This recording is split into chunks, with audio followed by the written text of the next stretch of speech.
दुर्घटनेमध्ये 11 प्रवाशांचा मृत्यू झाल्याची माहिती खासदार स्मिता वाघ यांनी दिली। तर यामध्ये 10 जणांवर उपचार सध्या सुरू आहेत। पाचोरा ग्रामीण रुग्णालयामध्ये जखमींवर उपचार सुरू आहेत।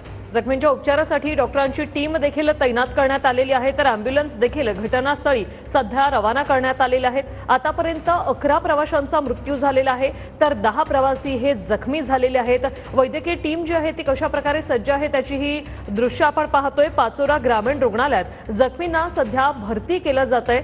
जळगावच्या परधाडे स्टेशन जवळ ही दुर्घटना घडलेली आहे। अचानक चेन पुलिंग झाली, त्यानंतर आगीच्या ठिणग्या ज्या आहेत त्या उडालेल्या आहेत आणि त्यातूनच आग लागल्याची अफवा पसरली। प्रवासी यातले घाबरले आणि त्यांनी ट्रेनच्या बाहेर उड्या मारलेल्या आहेत। तब्बल 35 ते 40 प्रवासी ट्रेनमधून उतरले आणि समोरून येणाऱ्या ट्रेनने त्यांना धडक दिली। यात 11 प्रवाशांचा मृत्यू झालाय। जळगावमधून 8 अँब्युलन्स आता घटनास्थळी रवाना करण्यात आलेले आहेत। तर जखमींना पाचोरा इथल्या ग्रामीण रुग्णालयामध्ये दाखल करण्यात आले।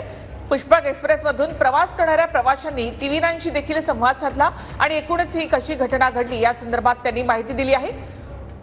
तर प्रत्यक्षदर्शींनी या संदर्भातली माहिती दिली आहे। पाचोरा ग्रामीण रुग्णालयामधली देखील दृश्य आपण या ठिकाणी पाहतोय। तर तिथे जखमींवर सध्या उपचार सुरू आहेत। पायाला दुखापत झाल्यामुळे या रुग्णांवर सध्या उपचार सुरू आहेत।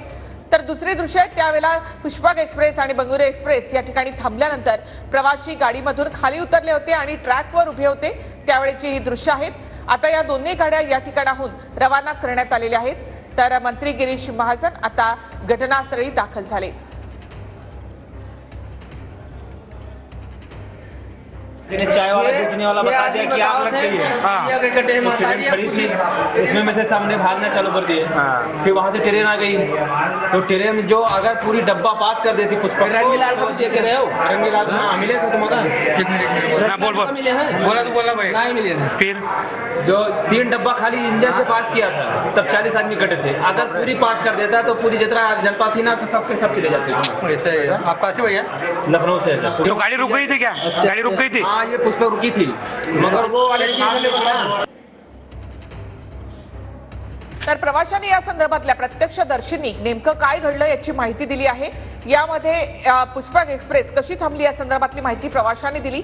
चेन पुलिंग केली कोणीतरी, त्यामुळे गाडी अचानकपणे गाडीला ब्रेक लागला आणि त्याच वेळेला चाकातून आगीच्या ठिणग्या उडाल्या। दरवाजामध्ये बसलेल्या